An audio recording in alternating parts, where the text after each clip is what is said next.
Do you want to avoid some parenting regrets? Well, that's what we're going to talk about on today's 5-Minute Focus.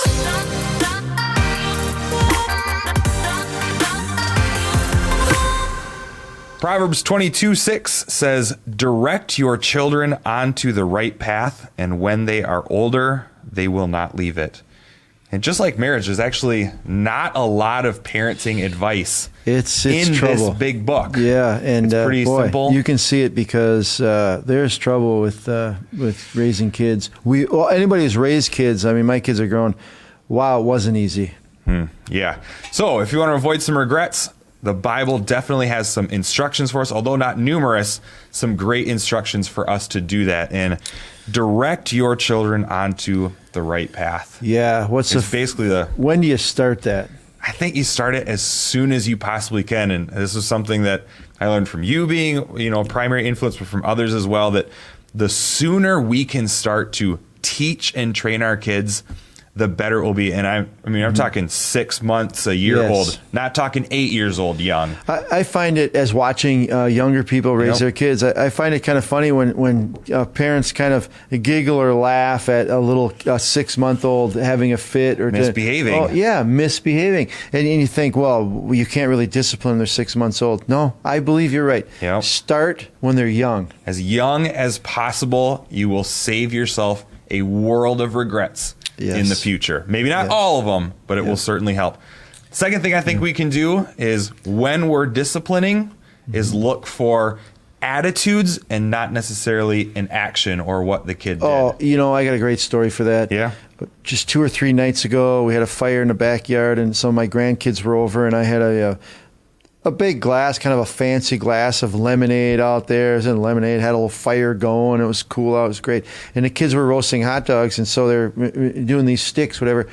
And one of my grandkids, the back of his stick, he turned around the back of his stick, knocked my glass over and hit the pavement, broke all over. He was almost like, oh, Grandpa, I'm scared, or like that. I'm so sorry. He thought he was going to get in trouble. Sure. Do you think he got in trouble? I hope not. Of course not. It was an accident. He broke a glass, but it was an accident. It wasn't attitude.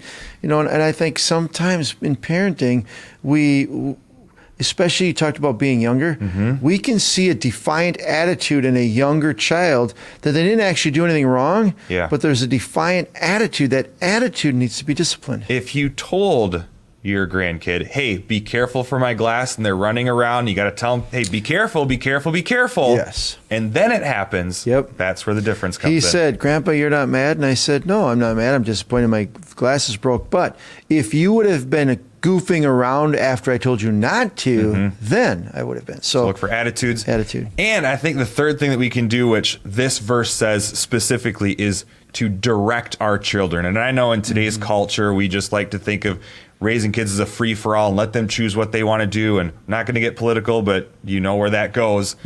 But God clearly says, no, as a parent, you direct them. You lead them where you want them to go. You don't let children make choices. You make the choices for them.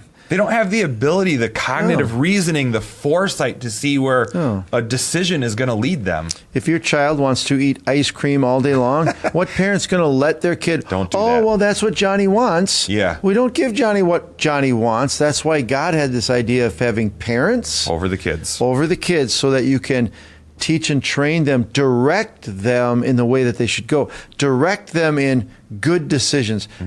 When they're young, you make those decisions for them.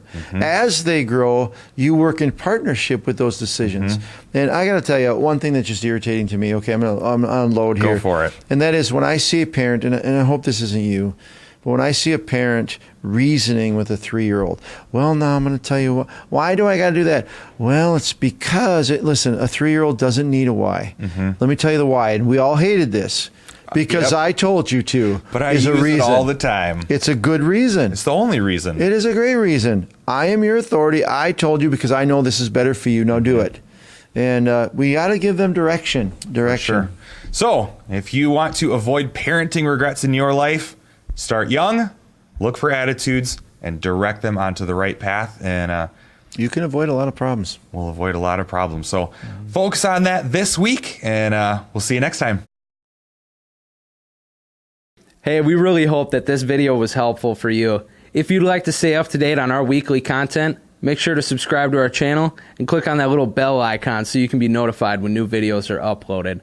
And if you'd like to support the ministries here at Access Church and help make videos like this possible, there'll be a link in the description below.